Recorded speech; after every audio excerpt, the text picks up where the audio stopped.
I never thought I'd cheer for a kid hacking into a bank servers. But when my son, Jake, lit the match that burned down my brother's empire, I raised a glass from the shadows and whispered, "Light it up, baby." It started with a lie I swallowed whole 20 years ago. The kind that tastes like family loyalty and chokes you slow, covering for my old man's sins so the Hastings name wouldn't drag through the mud of some podunk Ohio courtroom. And now, on the day they handed Jake his diploma, he didn't just graduate. He detonated the bomb I'd buried in my bones, forcing every last one of those hypocrites to swallow the truth they'd force-fed me for decades. That hook pulls you in because it's raw, isn't it? The betrayal that simmers under the skin of every American dream gone sour. The bootstraps myth that crumbles when the boots are laced with someone else's venom. I'm Hannah Hastings. Or, at least I was before I clawed my way out of that viper nest in rural Ohio, trading silk blouses for diner aprons and a trust fund for tips stained with coffee and regret. Back then, in the late 90s, when grunge was dying and the dot-com bubble was inflating like a bad check, I was the good daughter. 22. Fresh out of community college, with a business degree that felt like fool's gold, working the front office at Hastings Hardware, the family chain my grandfather built from scrap lumber into a Midwestern empire spanning 5 states. Daddy, Robert Hastings, the silver-tongued king of galvanized nails and small-town schmoozing, had a side hustle that would have made Gordon Gekko blush. Embezzlement. They called it later. But to me, it was just Dad keeping the lights on when the recession bit hard in '95. He skimmed from suppliers, fudged invoices, siphoned just enough to cover the expansion loans that kept our name above the doors. "It's temporary, hon," he'd say, clapping my shoulder with hands rough as sandpaper. Family first. Always. I believed him, because what else do you do when your whole world is nailed to that belief? Mom was already gone. Cancer took her when I was 15, leaving me as the stand-in wife, the keeper of secrets wrapped in Tupperware casseroles for church potlucks. My brother, Ethan, was the golden boy, off at Ohio State studying finance, prepping to inherit the throne without ever getting his hands dirty. He was the one who flipped first, Though. Called me from his dorm one night. Voice slick as oil. Dad's in deep. Cease. Auditors are sniffing. You gotta help. Help meant forging the paper trail. I was the one who typed up the bogus ledgers, backdated receipts in the dead of night while the office smelled like stale coffee and printer ink. It was me who signed my name to the affidavits, swearing under oath that the discrepancies were clerical errors. My error, specifically. Take the hit, Hannah, Dad urged, eyes wet with that fake piety he reserved for board meetings. You're tough. Ethan's got the future. You'll bounce back. Bounce back. Like I was a rubber check in their ledger. The feds came calling in '98. And I folded like a cheap lawn chair. Pleaded guilty to felony fraud. Served 18 months in a women's correctional upstate, time enough to learn how to braid my own hair and hate the sound of cell doors clanging like Judgment Day. Ethan visited once, in a crisp polo that screamed privilege, promising, "We'll make it right. Hun. College fund for your kid. The works. Family looks out." I got out in 2000, paroled with a record that branded me like a scarlet letter. H for hustler. Or maybe just hapless. Jake's dad, Tommy, bailed the second the cuffs came off, said he couldn't raise a felon's brat in his good Christian home. Left me with a toddler, a beat-up Ford Escort, and dreams curdled like milk. I landed in Cleveland, waitressing at a greasy spoon off I-90, slinging hash browns to truckers who tipped in quarters and compliments that felt like pity. But I hustled. God, did I hustle? Saved every dime from double shifts, socked it away in a 529 plan for Jake's college, Ohio State. Just like his uncle, the one who'd sworn to foot half the bill. Blood's thicker than ink. Hon, Ethan had said on that visit, flashing a grin that hid teeth like a wolf's. I believed him again because desperation makes fools of us all. By the time Jake hit high school, we'd scraped together $25,000, my war chest, blood money from blisters and broken nails. Ethan matched it, or so the statement said, wiring funds from the family account with notes like, proud of you, nephew. Lies. All of it. I found out the hard way, 6 months before graduation, when the financial aid office called. MS.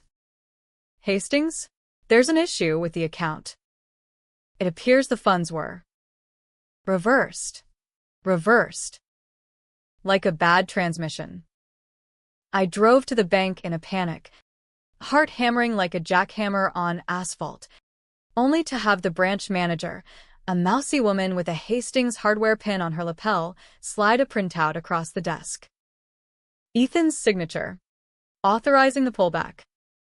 Family directive, she murmured, avoiding my eyes. No explanation provided. I confronted him that night, pounding on the door of his lakefront McMansion in Columbus, the one built on the bones of Dad's temporary fixes. Ethan answered in slippers and a silk robe, martini in hand, like I was the Avon lady crashing the party. Hon, it's business, he drawled, that frat boy drawl he'd never shaken. The chain's hurting, recession again. You know, Jake's smart, he'll get loans, scholarships. Besides, after what you did, he trailed off, but the implication hung there, heavy as humidity before a storm, after you took the fall for Dad. This is your inheritance. Gratitude. What I did. As if I hadn't carried his family's sins on my back like a cross made of barbed wire. Dad had passed in 05. Heart attack in the boardroom. Ethan stepping up as CEO without a backward glance. He'd cleaned house, audited the old books, and quietly pinned the worst of it on ghosts, suppliers who'd long since folded. Or me. The ex-con sister no one mentioned at holiday cards. The college fund? It wasn't savings, it was bait. A promise to keep me quiet. And when Jake's acceptance letter came, Ethan yanked it away to fund his son's European gap year. Priorities, he'd texted, with a winking emoji that made me want to smash my phone. I didn't smash it. I seethed. Nights blurred into shifts at the diner. Jake buried in AP classes, oblivious to the noose tightening around his future. He was my light 17, lanky with my hazel eyes and Tommy's crooked smile, coding apps in his bedroom like they were magic spells. Mom. OSU's got a killer comp sci program, he'd say, eyes bright as Lake Erie under moonlight. I nodded, forcing smiles over microwave dinners, while inside, the rage brewed like moonshine in a still. Ethan's world was the opposite, polished, predatory. He flipped properties in the suburbs, schmoozed politicians for tax breaks, and played the family man with his perfect wife, Laura, and their twins, who summered in the Hamptons while Jake mowed lawns for gas money. But Ethan had cracks. I'd seen them, the late-night calls to shady accountants, the whispers about offshore accounts echoing Dad's old games.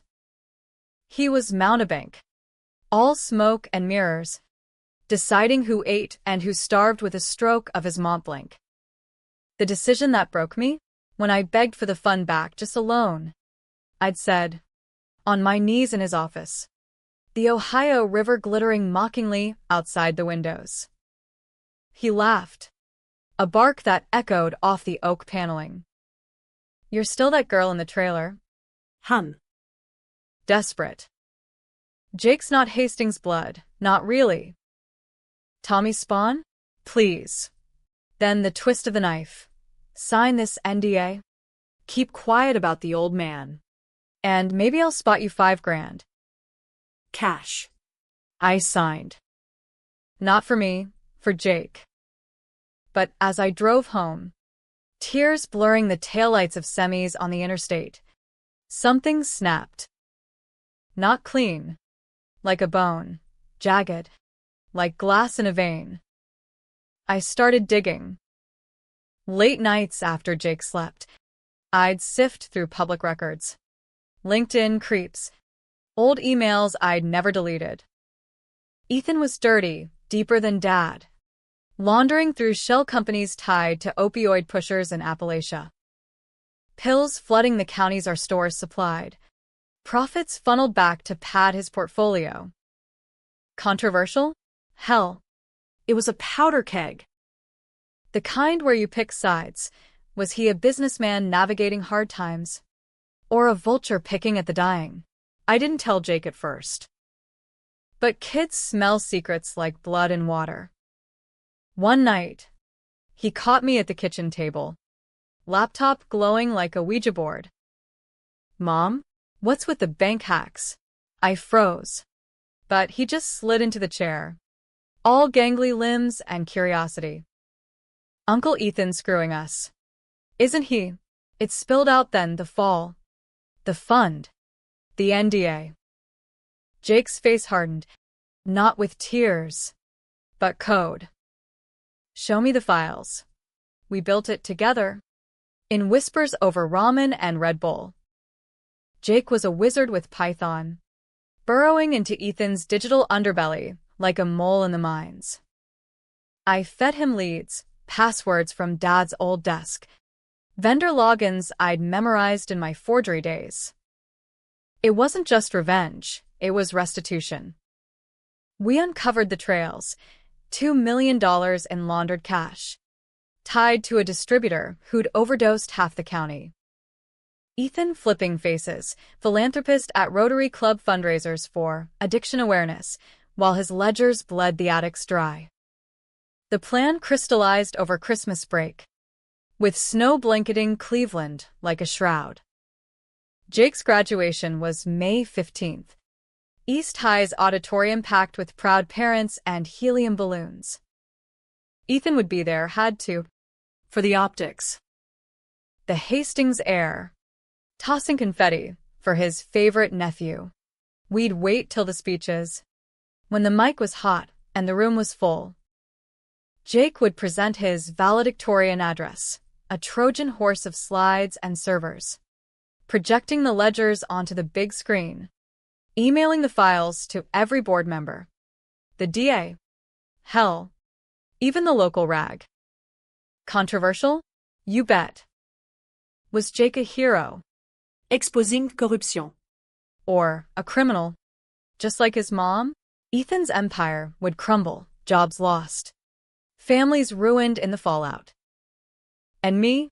I'd be the whisper in the wind, the felon who birthed a hacker. But as Jake synced the code to his phone, grinning like a fox in the henhouse, I felt alive. Electric. The kind of alive that scares you, because it's one step from the edge. The weeks dragged, tense as a pulled wire.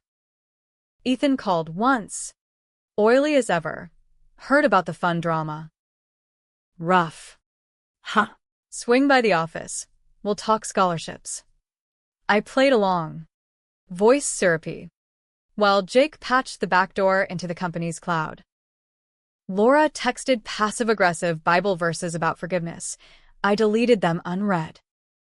Jake aced his finals, but his laughs came rarer. Eyes shadowed like he saw the abyss we'd cracked open. Graduation eve. I ironed his gown, hands shaking like leaves in a gale. "What if they arrest you?" I whispered, folding the collar. He shrugged, that boyish nonchalance cracking just a hair. Then it's like you said, Mom, family first.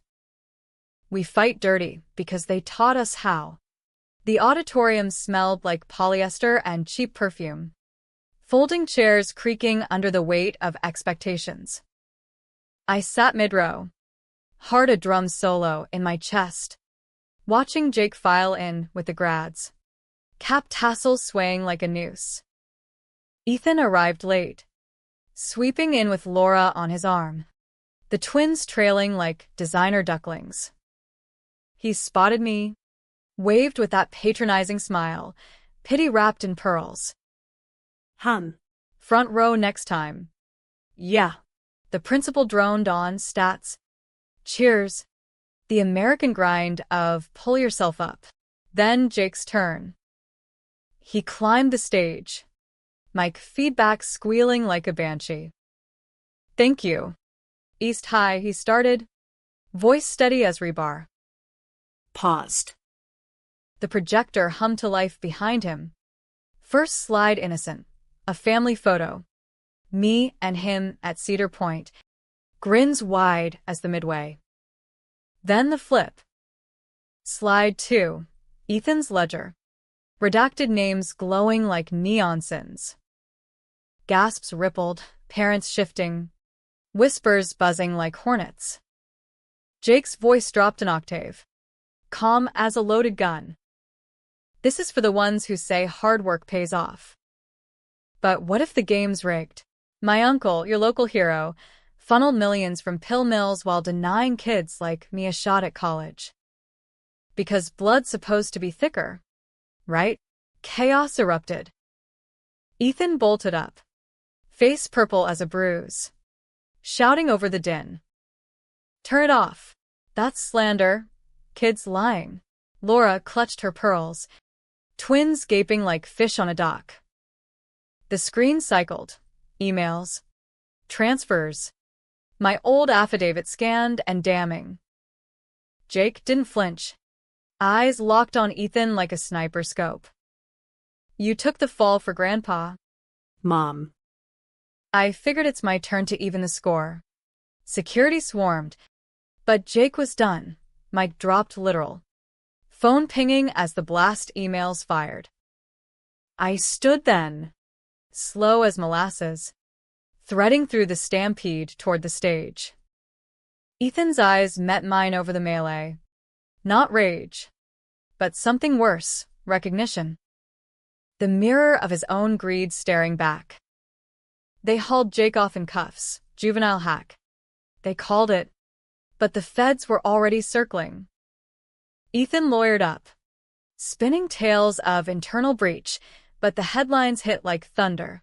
Hastings heir caught in opioid scandal, felon sister's son blows whistle. The chain teetered. Stocks dipped. Suppliers bolted. In the holding room, Jake grinned through the bars. Freckles stark under fluorescens. Worth it, Mom. I press my palm to the glass. Voice a rasp. Every bite. But here's the twist that keeps me up. Staring at the ceiling fan's lazy spin. The one that splits you down the middle. Right or wrong. Turns out, Ethan's pullback on the fund? It wasn't greed. A week post-grad. Buried in the Discovery docs. I found the memo. He'd reversed it to cover Jake's medical bills. Leukemia. Stage 1, caught in a routine check Ethan had anonymously tipped off the doc about. Protect the boy, the note read, in Ethan's scrawl. Before she bankrupts us both. He'd known. All along. The schemer flipping for family. Controversial to the core, saving my kid while screwing me over. Because in his twisted ledger, control trumped confession. Jake's hack? It saved lives, exposed the poison, but tanked the company, hundreds jobless, including the single moms I'd once been. Hero or havoc? Ethan's a villain who played savior in shadows. And me, the betrayed who birthed the blade. Jake beat the charges. Pro bono hacker rights group. Plea to community service. Got into OSU on a full ride. Irony's bitter cherry. Ethan? Disbarred. Not jailed. Deals cut with the devil he knew. We don't speak. But last month, a check arrived, $50,000, and signed. For the fund, I guess. Or hush money. I burned it in the backyard. Ashes swirling like regrets. Revenge tastes like ash. Sweet at first, then choking. But damn if it doesn't warm you on cold Ohio nights. The fallout from graduation lingered like exhaust fumes on a still highway, choking everything in its path. Jake's arrest made the 6 o'clock news, grainy body cam footage of him in zip ties. That defiant tilt to his chin echoing my own mugshot from '98. Teen hacker exposes family corruption, the anchor intoned. Her Botox-smooth face a mask of feigned shock. I watched from the diner's break room, apron twisted in my fists, as callers flooded the lines. Good for the kid, drain the swamp, versus anarchist brat ruining jobs. Polarized, just like we'd planned. But seeing it play out twisted the knife deeper than I'd imagined. Community service for Jake meant coding ethics workshops at the library, irony thick as fog off the Cuyahoga. He threw himself into it. All earnest explanations of firewalls and moral hacks, while I picked up extra shifts to cover the legal fees that drained our fridge of anything but ramen. Ethan went radio silent at first. Then the lawsuits started rolling in like thunderheads. Defamation from the board. Breach from suppliers. Even a class action from laid-off workers claiming the scandal tanked their 401(k)s. His McMansion went up for sale. Laura filed papers citing irreconcilable betrayal, and the twins? Shipped off to boarding school in Connecticut. Whispers of therapy bills stacking like cordwood. I should have felt vindicated. That dark thrill of watching the mighty tumble. But guilt gnawed at me like termites in drywall. Those workers, folks I'd known since knee-high. Cashiers with varicose veins from stocking shelves.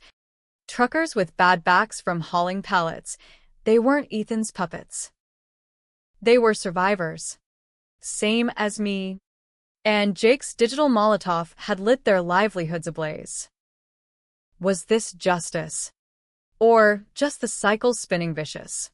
Nights, I'd lie awake. The neighbor's dog barking at shadows.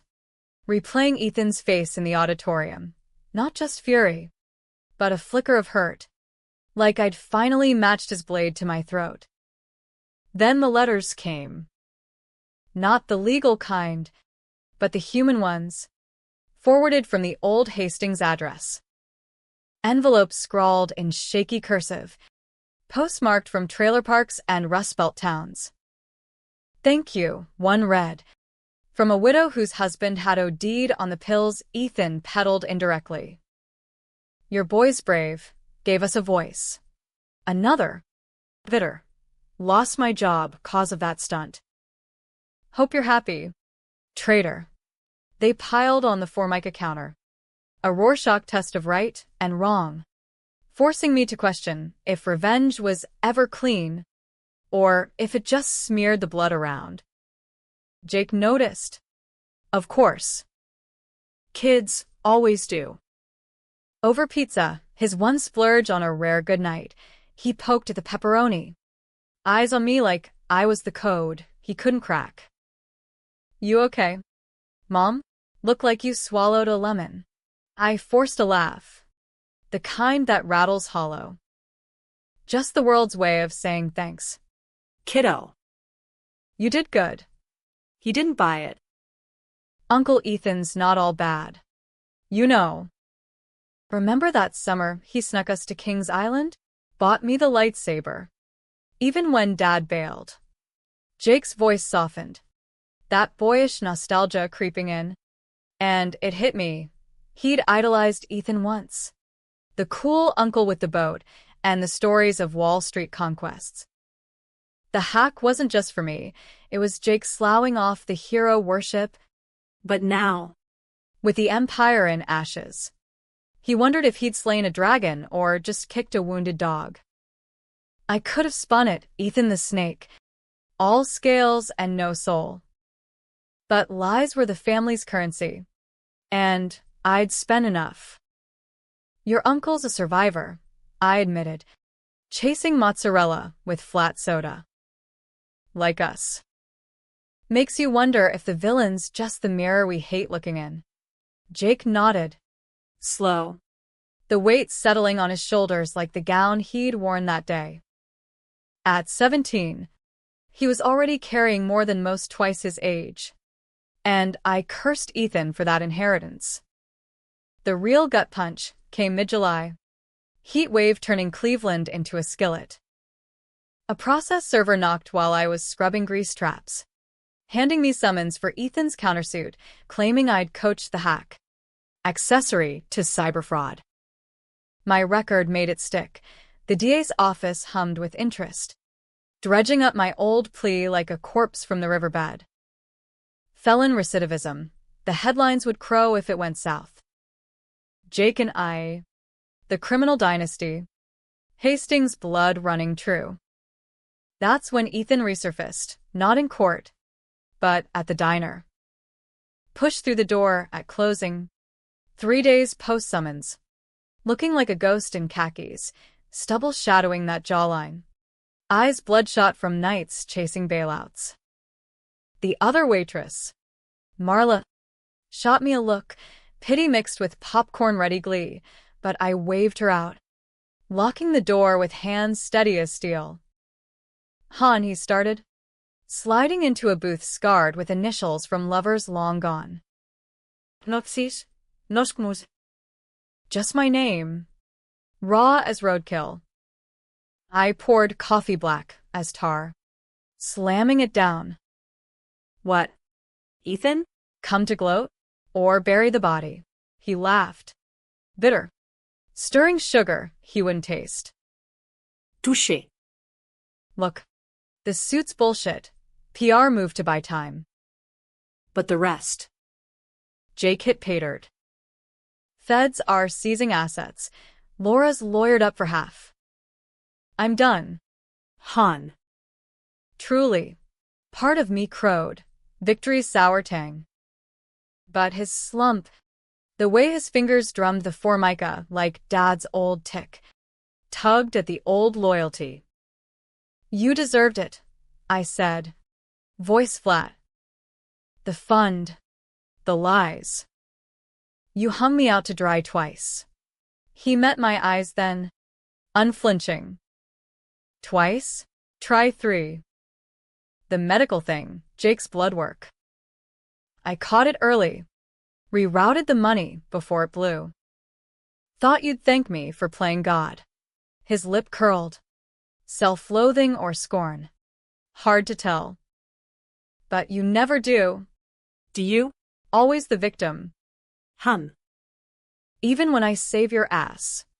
Controversial. That, him the white knight in tarnished armor. Me the ingrate wielding the lance. I leaned in, breath hot. Save me? You profited off death while I scrubbed toilets. That's not salvation, that's control. And Jake, you denied him to teach me a lesson. Ethan's face fractured. Just a hair, the mask slipping. Lesson? Christ. Han. I was scared. Dad's ghost in every audit. Your record a noose. I pulled the fun to force your hand, make you come crawling. Spill the old secrets so we could bury them together. Family.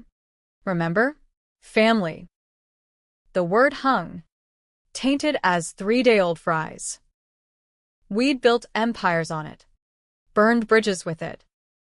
I wanted to hate him pure, but doubt wormed in. Had I pushed too far? Jake's hack didn't just expose, it erased jobs, homes, the fragile scaffolding holding our corner of America upright. Ethan's schemes fed that beast. Sure. But dismantling it left orphans in the rubble. Too late, I whispered. But it came out choked.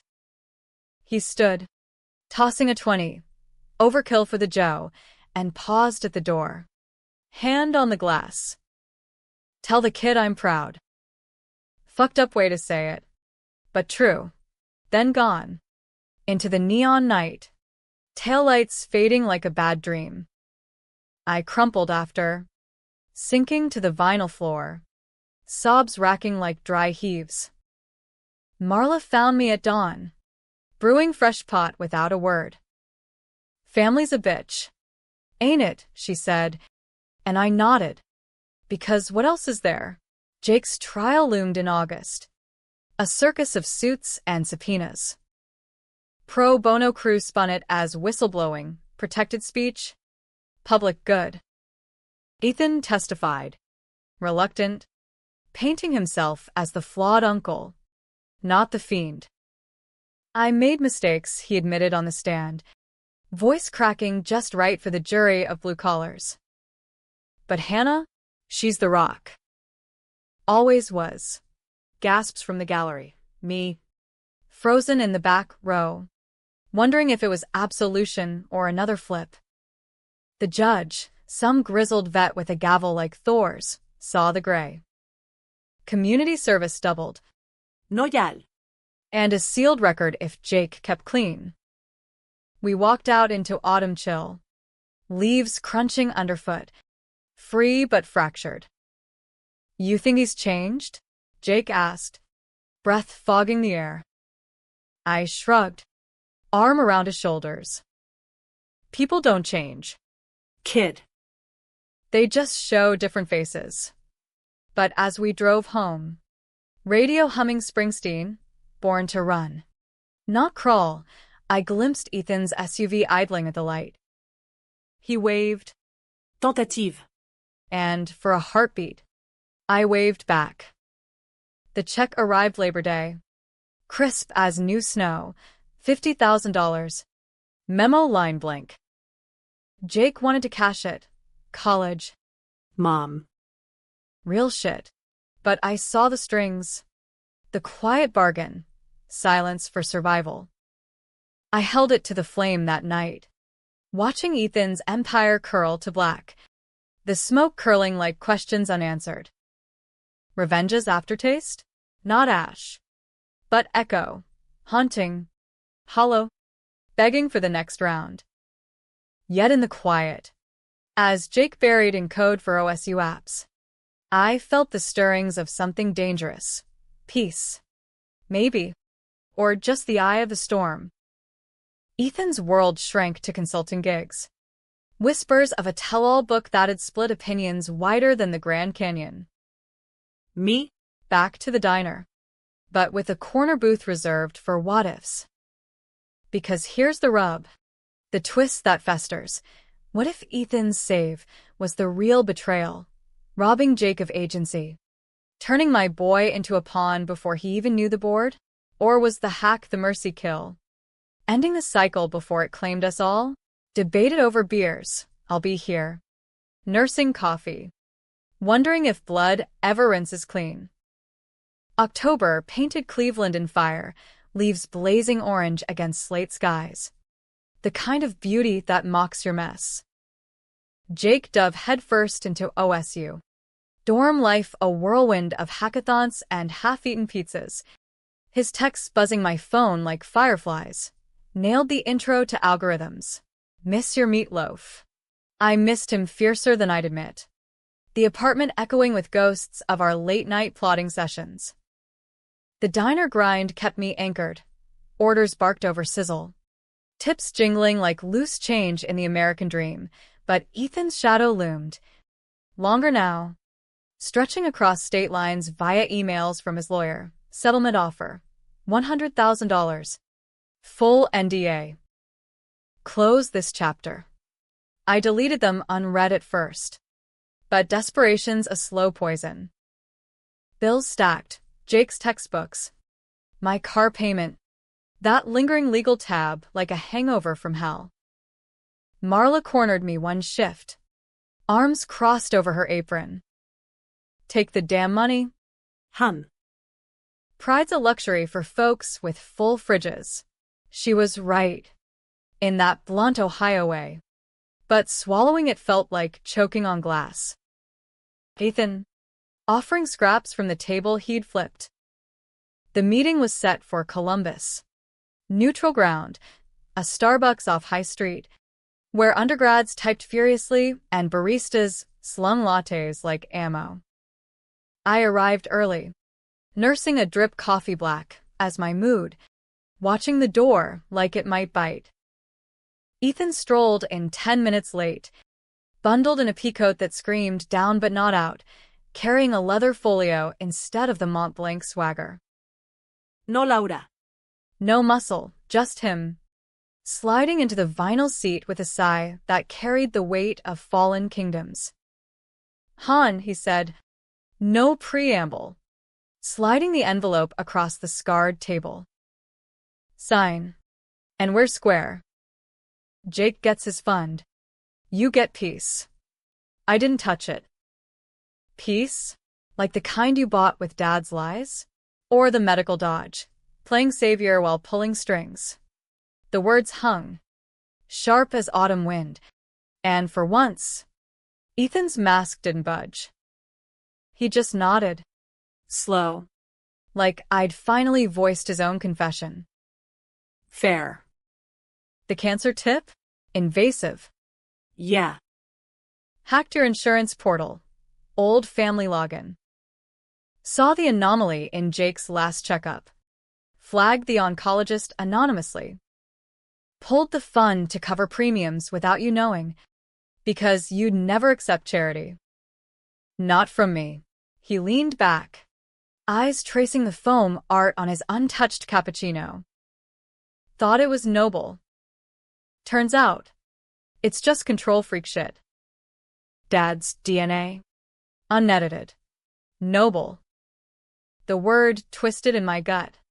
Controversial as a lit match in a powder mill. Ethan, the antagonist I'd painted in shades of black, revealing grays that blurred the lines. Had he been scheming not to destroy, but to preserve, flipping faces to shield the ones he claimed to love? It humanized him. Damn it. Made the revenge feel like fratricide. Why not tell me? I pressed, voice a whisper over the espresso grind. Trust me once. His laugh was rueful, lines etching deeper around his eyes. Trust? After you took the fall and never ratted? Hun, you're the grenade with the pin half pulled. Scared the hell out of me. Pause. Heavy. Still do. We sat in that, the steam curling between us like unspoken truces. Outside. Students hustled to class, backpacks slung like shields against the world. Jake was out there somewhere, coding the future, oblivious to this parley. Sign the NDA, and the secrets died. Dad's embezzlement, Ethan's laundering, my forgeries, all buried in legalese. No more twists, no more trials. But peace? It had cost the truth, the raw edge that had freed us. I signed. Pen scratching paper like nails on chalkboard, each loop a concession. Ethan's relief was palpable, shoulders dropping like released ballast. Good call. For Jake. He stood, but hesitated, hand on the chair. One more thing. The book, scrapped it. No point dragging the name further. But if you ever... Hell. Thanksgiving? Twins ask about you. I met his gaze. The old loyalty flickering like a shorted wire. Maybe. Someday. He nodded, gone into the crisp air, leaving me with the envelope and a hollow victory. Back home, I wired half to Jake's account, scholarship boost, the note read, and burned the rest in the sink. Flames dancing blue. No more checks. No more chains. But the twist lingered, festering like an untended wound. Turns out, Ethan's laundering, half-truth. The opioid trails led to a whistleblower fund. He'd been funneling profits to undercover stings, playing both sides to dismantle the pushers from within. Risky, borderline illegal. The kind of controversial chess that gets you medals or bars. Jake's hack exposed the good with the bad, collapsing the operation prematurely, saving lives short-term, but dooming long-game takedowns. Hero's folly, or necessary chaos. The feds commended anonymously, but the body count from unfinished business climbed. Debate fodder. That, Ethan the Maverick. Flipping for the greater good. Me. The catalyst who short-circuited it all. No one's hands clean. Everyone's motives muddied. Jake graduated OSU 4 years later, Summa cum laude. keynoting a cybersecurity conference on ethical breaches. I sat front row, heart swelling as he spoke of gray areas, the cost of code. Ethan was there too, back row, clapping polite, tentative bridge over the chasm. Ending? Not fairy tale, not tragedy, just American, jagged and unresolved. We gather sometimes. Holidays strained with small talk and spiked eggnog. Jake calls Ethan Uncle Codebreaker now, teasing the scars. Me? I watch them, these two halves of my fractured heart, and wonder if revenge rebuilt or just rearranged the ruins. In the end, they denied my son a fund, but he claimed an empire's truth. Regret? Sure. In the quiet hours. But so's the fire that forges you. Light it up. Indeed.